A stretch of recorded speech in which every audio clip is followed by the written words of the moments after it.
Ngithanda ukulibingelela kuhlobo esithandekayo ngegama lenkosi ethu Jesu, amen. Sibonga umlimu osesihlanganisile njalo sengabaphilileyo.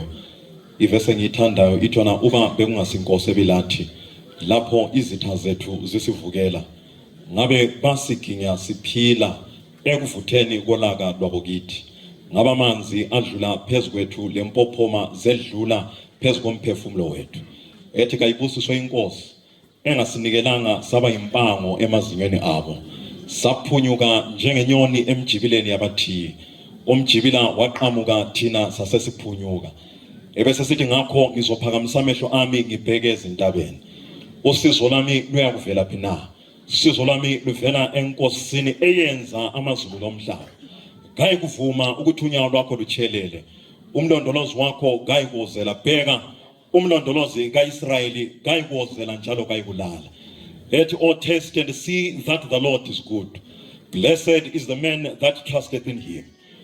Umhlabeleka number 39 ethi my hope is built on nothing less but Jesus' blood and righteousness. I dare not trust the sweetest frame but wholly lean on Jesus' name. When darkness seemed to veil his face, I rest on his unchanging grace. On every high and stormy gale, my anchor holds within the veil. On Christ, the solid rock I stand. All other ground is sinking sand. All other ground is sinking sand. Ndibandla lithini? Ngakukhangela umakhelwane wakho uthi Jesu uyakuthanda. Xa kuvuma umkhangela emehlweni uthi lami ngiyakuthanda. Lungisa siye ekhaya. Ngelanga sizobinge hananese shobo kayalika lethengele ngelanga sizobinge hananese shobo kayalika asambe ekaya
onale zitobo sale onale bangale sale onale bango sese asiti onale zitobo sale onale bangale sale onale bango sese Onaseko Okorayo Okorana Okon Oso Konempere Fena Okorayo Okorayo Goba Fena Tonembe, Auseso, Hambae, Sorele, Hamba, Tenare, Sese, Tote, Totenem, Tonembe, Hambele, So Sala, Sala, Passe, Kalumphele besenge Tonembe Hausezo Hamba Ezolwe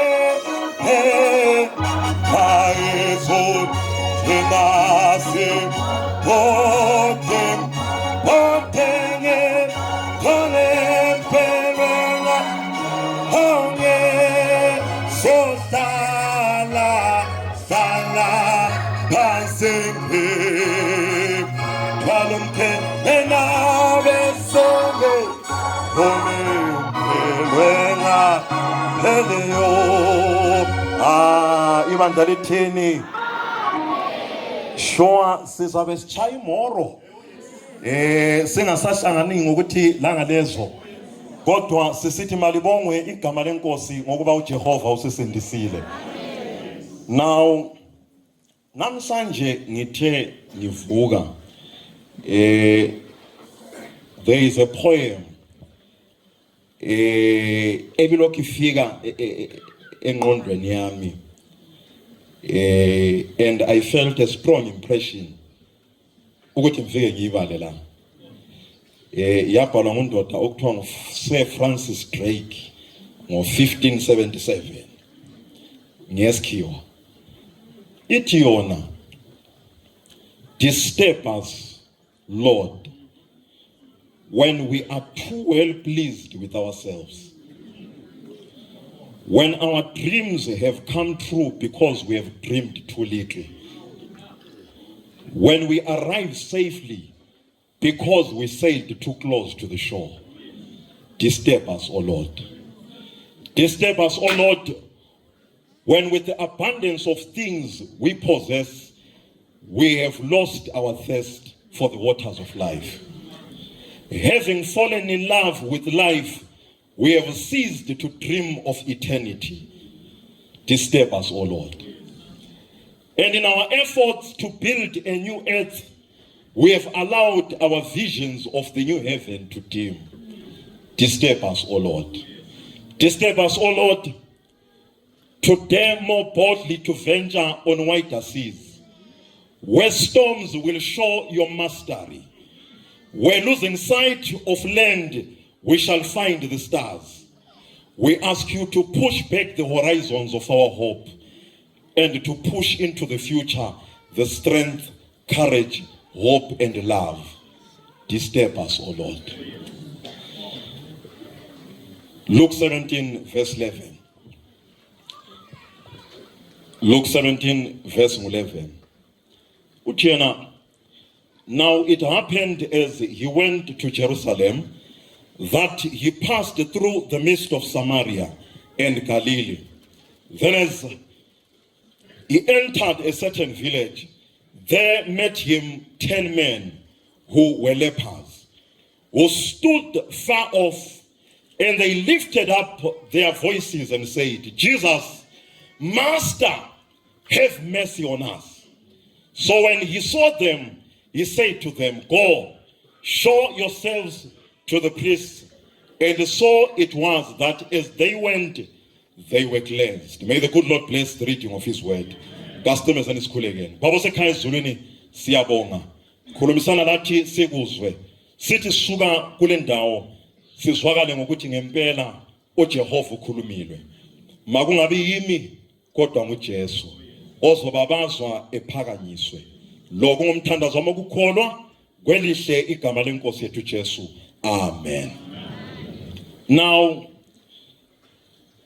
amabhuku lawa asekuqaliseni lapha kweNew Testament uMatthew, Mark, Luke, John uzananzelela ukuthi kulezinye izehlakalo abathi nxa bebhala ziyafanana.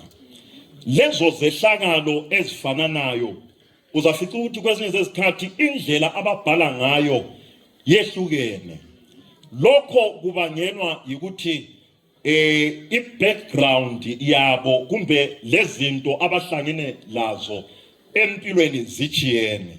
Ibandla likhona ngeke ngakhuluma phakathi kweviki ngathi mina uJohane nxa wayebhala ibhuku likaSambulo, and when he saw heaven, he viewed heaven in the lenses of his leg. Lilikuzwela lokho. Yikho uJohane khumbula ukuthi wayesesihlengeni sePatmos. Esesihlengeni sePatmos njalo disciple yakugcina okuthi abanye sebafa bonke. So uJohane nxa etshengisa izulu into ayikhangela kuqala ezulwini yikuthi izulu liyafanana yini lalokho engikuchiye emuva emhlabeni la. Yikho nxa ebhala ebesithi zwanini madoda ngasembona izulu elitsha lomhlaba omutsha ulwandle selungasekho ngoba wayesesihlengeni sePatmos egaqelwe ulwandle kodwa uthi uyanyema kulezulwini wathi hayi madoda ulwandle alukho ezulwini wabuza ukuthi ukufake wathi madoda njalo uNkulunkulu uzakwesula zonke inyembezi emehlweni yabo ukufaka kusayi kuba khona kumbe ukukhala kumbe ukulila ngoba into zakuqala ziyabe sesedlule. So uJohane lo ngakhuluma ngathi mina even ababhala ama-Negro spiritual when they were writing ama-Negro spiritual babebhala ngalokho abahlakana lakho abanye bakhona babehlukumezwa befakwe phakathi kokungamarumu okuncane bephatha kangathi ngokuzinyamazana bekhiyelwe phakathi but bathi bebhala omunye wazwakala esithi plenty good rooms in my father's kingdom. Abanye they were working kuma plantation awe cotton behamba kufreezer behamba ngenyawo wabhala omunye what has got a shoe you've got a shoe. All God's children have shoes. Hallelujah. And when we get to heaven, I'm going to put on my shoe and walk all over God's heaven. So amadoda lawa lawo aka Matthew, Mark, Luke, John nxa ayibhala iBhayibheli i-background yabo influenced the lenses at which they viewed Jesus. Yikho uzathola ukuthi uLuka ukhangela kakhulu izinto zokwelapha ngoba uLuka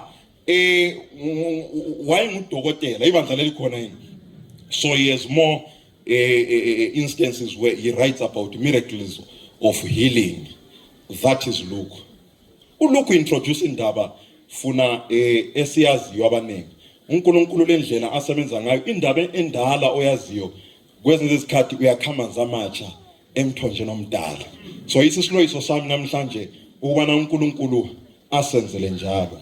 Now nxa iqalisa ukhuluma ngento kuverse 11 eyayisethusa kumaJuda. Ngeke ngakhuluma phakathi kweviki ukuthi amaJuda lamaSamaria babezondana with a passion. UmJuda lomSamaria babengafuna ukubonana to an extent ukuthi nxa umJuda ngeke ngalidwebela imephe emoyeni ngathi mina iJerusalem yayila iSamaria ila iGalile ila amaJuda nxa esuka eJerusalem esiye eGalile ayezonda amaSamaritans so much ukuthi kule shortcut ezidlule eSamaria babebhejela ukudlula ngale ePeria be added 200 kilometers to their journey kule shortcut edlule eSamaria. So inzondo ibuhlungu ebantu likhona yini ngoba iyakwenza kwezinye izikhathi kwenza izinto ezinzima kule ndlela elula. Inzondo uyakhehlabelisa uDlamini nxa umzonda uzabona amaphutha akhe ayikhona ukuhla kwenzayo lili yakuzonto lokho even igroup ngamalapha uzawusithi ibhesi yakho la bekumele ukuthi ngabe ithe but love covers a multitude of sins. So inzondo njalo and inzondo ibuhlungu ngoba ilimaza wena mina ngingabuya lapho ngizonda ngizochumayela kini khona nxa ibandla lingathi amen kuyaphosa utufe ende ungazi ukukhuluma ijoke kakuhlekeki ngoba umuntu wakho uyenza njani uyamzonda. So inzondo yakuthwalisa nzima. I've always told people that do yourself a favor and forgive. Forgiving is doing yourself a favor. Elena kwenye ibhuku okuthiwa ngoprayer kule ndawo akhuluma khona athina do not think that unless those who have injured you confess their sins, you are justified from withholding your forgiveness. This is really in this case. ithi ungacabanga ukuthi lo wakulimazayo nxa engabuyanga kuzocela ukuthi ukuthethelelwa wena right ngoba lokhu ungamthethelelanga. So ngamanye amazwi kumele umthethelele ngakaceli. Kwenza isikhathi umthethelele lokho sakulimaza ngoba ukumthethelela kulungisa wena akulungisi. So be selfish and forgive. When to show ukuthi unforgiveness ibuhlungu, umuntu engangena if umuntu engangena eminyango lapho umzondo imudi yakhe ihitshintshe, kutshengisa ukuthi that person has gained mastery over you. Uyakwanisa ukutshintsha imudi yakho ngokuvela nje kuphela.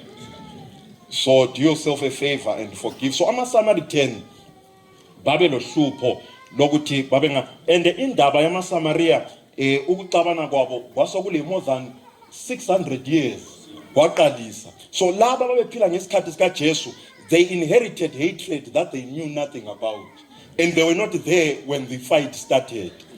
If ever there is something that you must never do, never inherit hatred. Ungazondi abafowenu ngoboyihlo babexabana.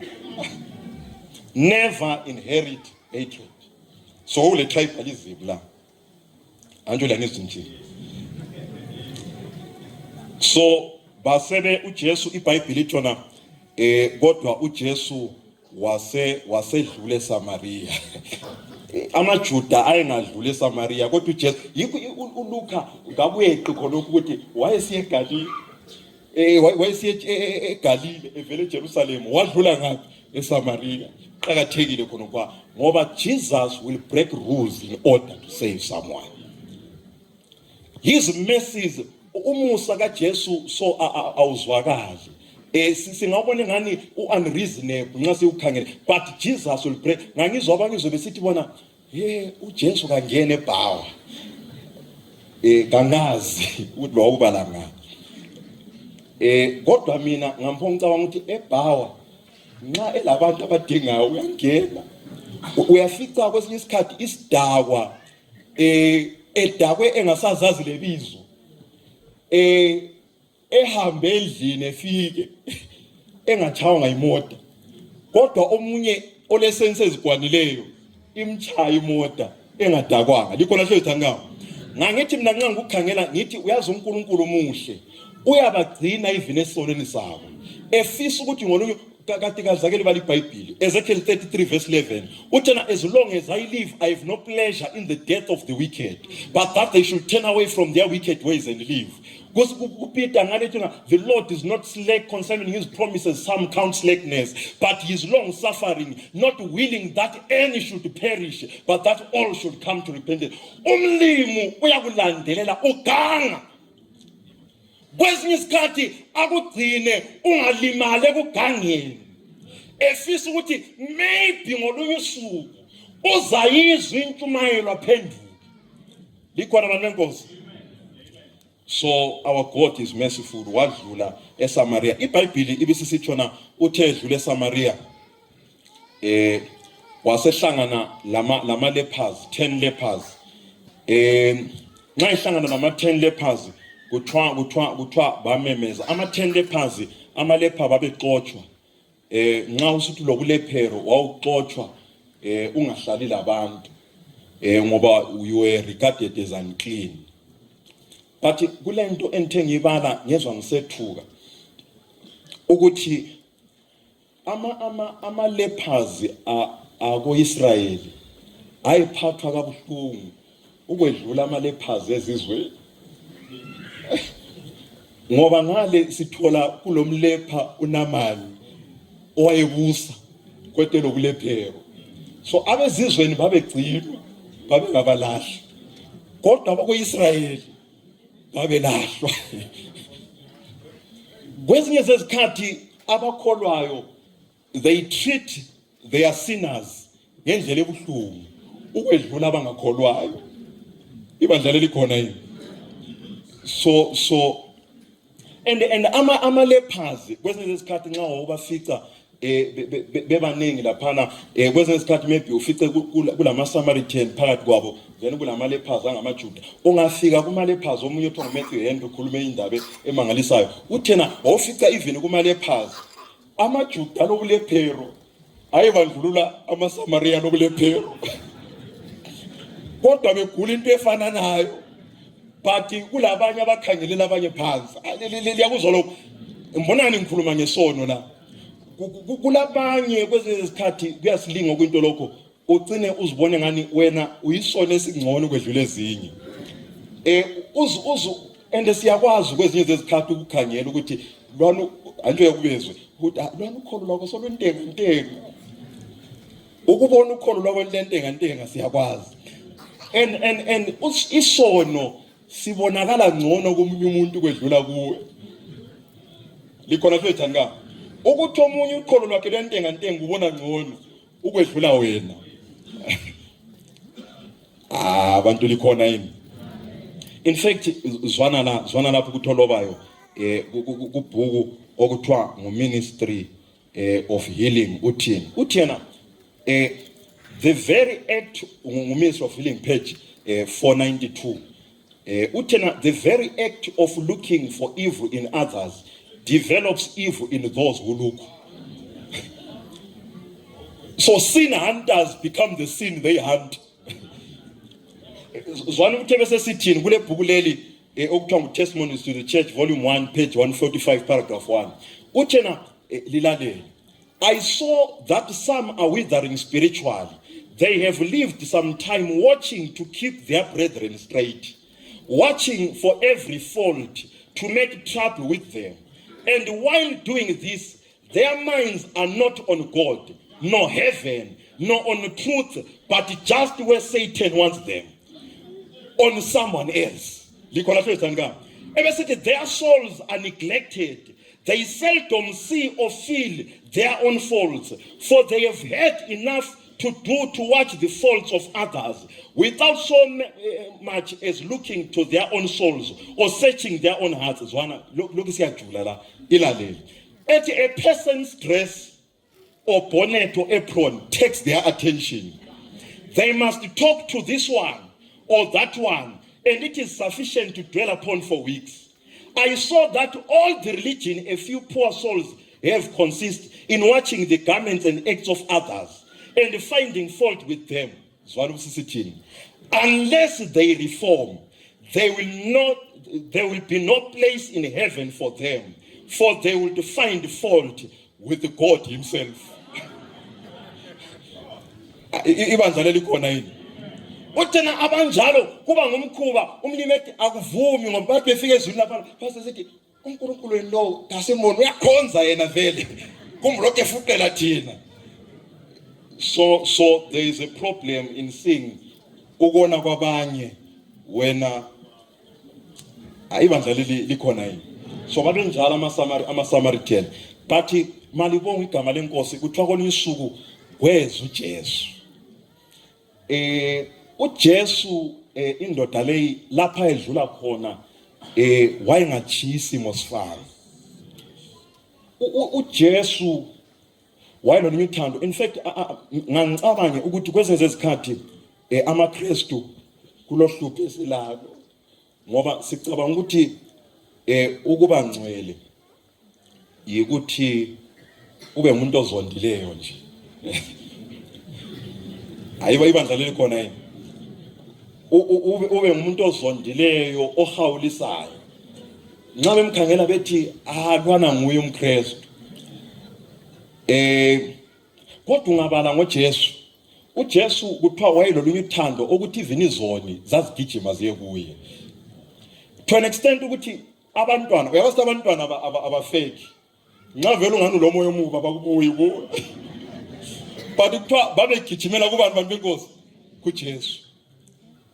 So angazi ukuthi olwethu ukholo olusenza nxa singakholwa kube nzima ukuthi khona lokuthi ukhulume lawe kanti yiluphi lolo ngoba kuthiwa the fruit of the spirit is love, joy, long suffering. Wona nxa uthona ngomuthi yipi fruit of the spirit olayo ngoba uJesu kuthiwa lapha edlula khona abantu babethokoza bemgijimele kube mnandi. Ibandla lelikhona yini sikhuluma ngoJesu lapha kuthiwa babezwile ama-10 lepha ukuthi kulondoda ogama lakhe nguJesu uJehova uSebawothi ingquphunga othi nxa edlula izinto isimo sitshintshe. Wayesithi nxa efika ebantwini abadangeleyo abanye becabanga ukuthi mana ngizibophele, wayesithi ngafika kube ubuso buthwaphuluke, ithemba livuseleleke. That is the Jesus we worship. Ngilokholwa ukuthi ivine ngafikela uveve uyatshintsha isimo. Xa engadlula kuphela uJehova isimo uyasitshintsha. What a mighty God we serve. He is a bridge over troubled waters. He is our wheel in the middle of a wheel. Likhona abantu benkosi. So uJesu kuthiwa wadlula, uthe edlula bahle bambona kwathiwa noma kuthiwa into ziyafana, lwana nguye uJesu wangikhona lwa. Bamemeza kwathiwa Nkosi, Master, have mercy on us. Malibonge igama lenkosi ebantwini abathi becwile esonweni bamemeze bathi Nkosi woba lomusa kimi. Kwezinye zesikhathi ngeke ngakhuluma phakathi kweviki ngathi so i-problem Eleanor to bhala something lapha ethona one of the reasons abantu why bengakhuleki, because so i-problem ngokukholwa yikuthi uyakwanisa ukufake. And you can lie until you believe your own lie. So a problem yokukholwa. That's the problem with the religion. Ungaziqambela manga uchumayele kodwa wena sowawa udala. Njalo abantu bephenduke kodwa wena sowawa njani kudala. And umuntu ongasizekiyo ngumuntu ongaziboniyo.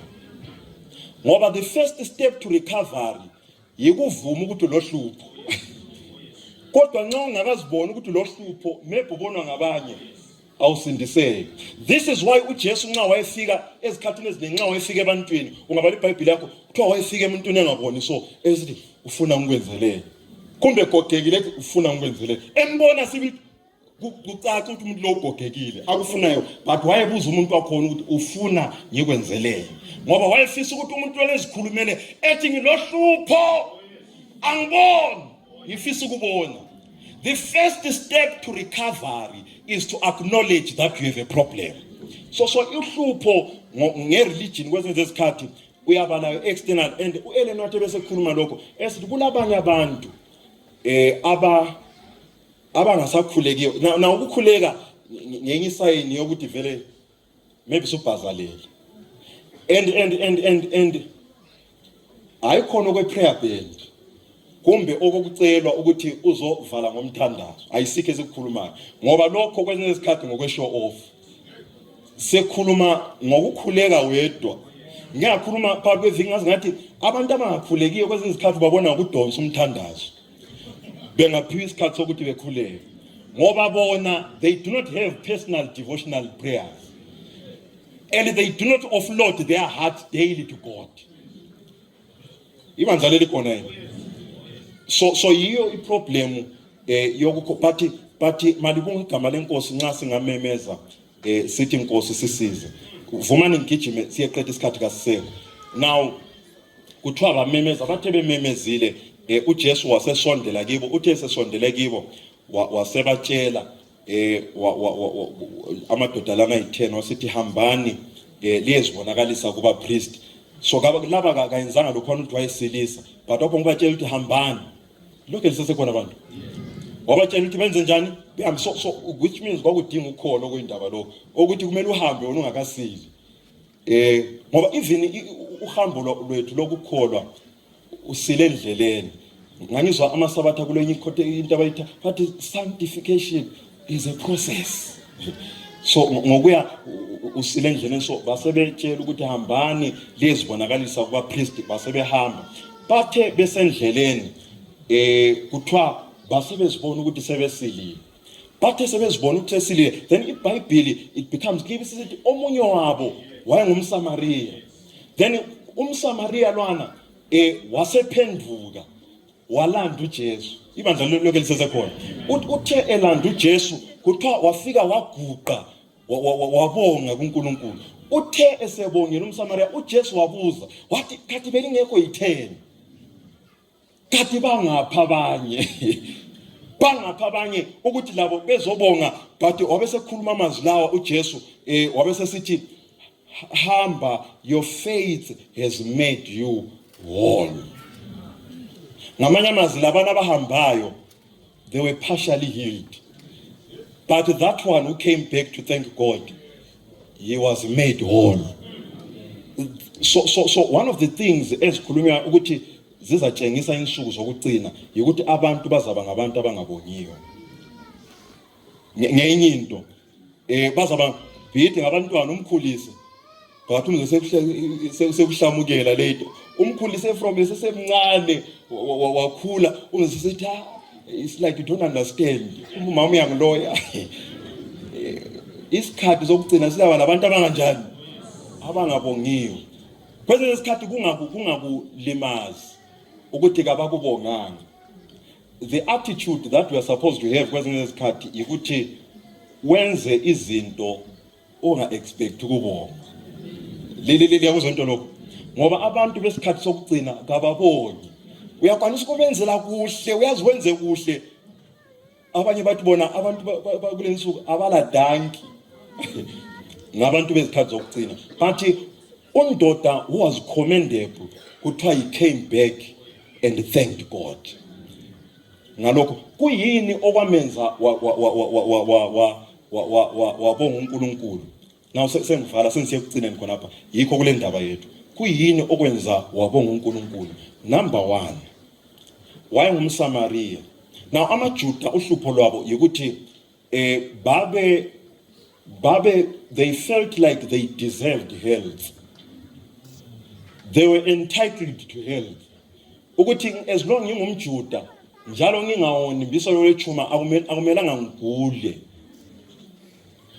So amaJuda babele entitlement ukuthi mina akuvumi ukuthi ngenze njani. And that's the very thing esila. Manje lezo semfuna ukukhuluma slow ukuthi likuzwe into lokho. Into esilayo yona leyo. This is why ungeke ubonge uNkulunkulu ekuseni ngokuthi ukuvusa uphila. Likhona abantu because uyakwazi ukuthi ngangazi ukuthi lapho ehlala khona amagetsi ayahamba kodwa ngakithi ayahamba too good. Kulesikhathi ayahamba so amagetsi kwesikhathi hambe 3-4 days, kwesikhathi 1 week yonke. And engahamba amagetsi nxa ebuya wawusizwa umsindo igwabalanda yonke ukuthi amagetsi senjani sebuyile.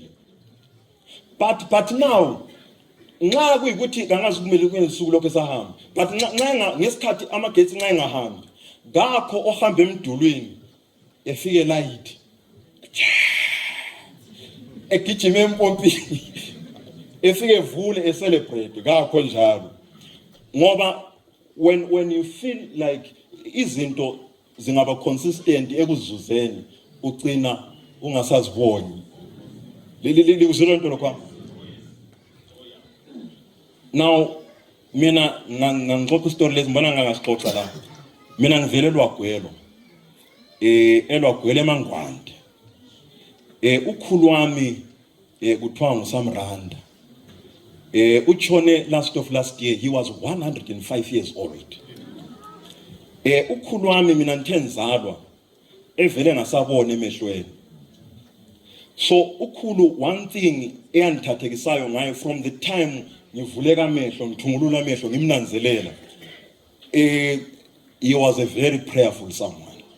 And wamfica kule ngoma engayifunda kukhulu, wamfica ehleze ekhulusini laphana ehlabela ingoma uthi isambulo singuhani esincane ngu7 lapha emangalisa khona ebesithi amehlo onke aza kumbona. Lezizwe zonke siza njani bantu benkosi engaboni, kodwa athi zwanini madoda amehlo onke aza kumbona. Now akusikho kule ndaba. Kwaba lomunye umnyaka ukhulu agula khona. Uthe egula ubaba wasemthatha wabembisa kubulawayo ngapha. Sasishare iroom. So yena wayelala embedeni ngilala phansi. Ibandla lithi le humility. So mina ngilala phansi nelala embedeni. So kulento ayenza every day. Remember kabona. So angazi kumbe wayesizwa inyoni kumbe wayesizwani okwasokumtshela ukuthi sokusekuseni khathesi umzwe bese hlabela Nkosi ekuseni eyihlabela ingoma la engaqeda ebese khuleka. The first day efikileyo wathandaza umthandazo up to today I still marvel at that prayer. Wathi wayegula ebulaza inyawo wathi Nkosi ngiyabonga ngoba unginike abantwana abangithanda kangaka ukuthi bengisuselwa gwelo bengibise lapho ukuthi bezongelaphisa. Ngiyabonga Nkosi, ngiyabonga izolo sidlile kungenxa yakho Jehova lomusa. Wathi ekhanda lami kulophahla ngiyabonga Nkosi. Wathi nxa esefike ekucineni wathi Nkosi inyawo zami zibuhlungu kodwa engikubongayo ukuthi zikhona ibandla likhona leli. From that day and up to his point of death wagula isikhathi eside ukhulu kodwa there was never a time I saw him depressed because he had learned the secret of life. It is to be grateful. Yiko omnye umhlabeleli ethi count your blessings, name them one by one, you will see what God has done for you. Ukubonga kungumuthi bantu benkosi. Njalo nxa sibonga kuJehova even the smallest of the things uthi nansi indaba I will make you whole. Kulabanye abagijima with partial blessing. Umuntu okhona wathi sebusisiwe wathi wachiya umlimi next thing wachiya lo mkakhe konke lokhwana. I-problem ukuthi wagijima with partial blessing and i-problem yakhe ukuthi ucabanga ukuthi lokha lakho kungenxa yokuthi usebenza kakhulu. Ngangizobaya abantu abale mali xa befika bezoyenza amasemina uzothi lina ukuthi youth alisebenzi lina kalisebenza alikho serious ngempilo. Akhohlwe ukuthi the race is not to the swift. Even this the back is not to the strong, but the time and the chance happens to us all. Ungasebenza nzima ungazuzi lutho, time and chance. Learn to be grateful. Kasiphakameni bantu benkosi. Jesu msende sewa ame oe goma yame wena ongo sende sewa ame o sende ame Jesu msende Jesse Hamengo Osame Kaya Seko Ase Ese Sho Amaes Ese Fana Ana. Ngifisa ukwenza ubizo now kolunye usuku kulondodo obhala ngebiography kandodo okuthiwa Abraham Lincoln. Abamaziyo Abraham Lincoln, he died, he was assassinated and ngesikhathi sakhona wayesengani sefuna ukulwela abantu abamnyama. So babona ukuthi umuntu lo sezabe iproblem mana sembulale lo bambulala. Bathe sebembulele uAbraham Lincoln obhala ibiography uthi suku mzwana engcwatshwa wafakwa ibhokisi lakhe laphana ukuthi abantu benze ibody viewing. Wabonakala omunye umama ebambe okungumfanyana umama omnyama ebambe okufanyana okumnyama. Wakweda wadinga indlela yakhe ukuthi efika duze ngalona uhlaka. Xa efika duze lekhofini wakhangela umfana, wakhangela umzimba, wakhangela umfana, wakhangela umzimba. Wathi uyambona indoda lo olele la ufele wena, ufele wena. Namhlanje ngithi uyambona indoda ole ngemthini waseCalvary ufele wena, ufele wena. Kungavumi ukuthi ulahleke efele wena. Ngakho ngifisa ukwenza unxuso. Kungenzeka ukuthi uyivisitha, kungenzeka ukuthi wawukhonza kodwa usakhonza. But uthi Nkosi namhlanje ngifisa ukuthi ngibe lelinye ikhasi elitsha lawe. Yebo ngike ngawa emandulo kumbe kangizake ngikhethe, but uthi Lord okomhlaba sengike ngazama ukuzikhiyakhiyela wehlula, ngifisa ukuthi ngiqale ukuhamba lawe, kangifisa ukudonsa mhlobo wami. Xa unjalo phamisa isandla, ngifisa ukukubeka enkosini. Ungabe ukhona njalo? Just raise up your hand lapho khona. Uba kuyakubiza. Ame Jesu, Jesu sende sewa. Ame. Ungabe ukhona yini? Just raise up your hand lapho khona. While the blood is running warm upon your veins, this is the accepted time. God is knocking at the door of your heart, and He is calling you. Mabukonai, Hese fana hanawe. Customer service call again. Baba wethu osekuphakameni ekhaya ezulwini siyabonga. Sokhulumisane nathi sikuzwile. Phakathi kwaleli bandla kulabantu abachiyeneyo abahlangene lezinto ezichiyeneyo. Omunye udobho kwakhe entshumayelweni, omunye wadobho kwakhe. Esikucelayo yikubana lincindezele leli lizwi, ungavumi silahleka sizwa amaqiniso amangaka. Esikuloyisayo yikubana kolunye usuku olungekho khatshana zwana isibhakabhaka siza kuqhekezela. Umkhathi ugoqwa kwangathi ngumqulu, umhlaba udiyazela kwangathi isidakwa. Intaba zinyikinyeka, amadwala eqhekezeka, amangcwaba equphuka. Inkosi yamakhosi isiza ngomdumo omkhulu, langokumemeza kwengilosi enkulu, langokukhala kwetolopite likaNkulunkulu. Thina sifisa ukuthi sitholozele emkhathini sithi na sinkosi yethu bebekade siyilindele. Sisize Nkosi, lokhu ngumthandazo wami okukhulu. Welihle igama lenkosi yethu Jesu, ngiyathandaza. Amen. Sithandaza isikhuleko. Baba wethu esezweni lapha emhlabeni, sithanda ukubonga ngesikhathi osusihlengile Nkosi ukuthi sizwe ilizwi lakho. Ilizwi lakho Nkosi selichunyayelwe Nkosi. Sicela Nkosi angazathi ngasubstitute Nkosi hatred esenhlizweni zethu, ufake uthando lwakho kwenzela ukuthi the word that has been preached unto us may be pressed unto our hearts, Father God. Sesifundile ngokubonga Nkosi, sifundise ukubonga because we believe ukuthi there are many blessings awaiting for us, Father God.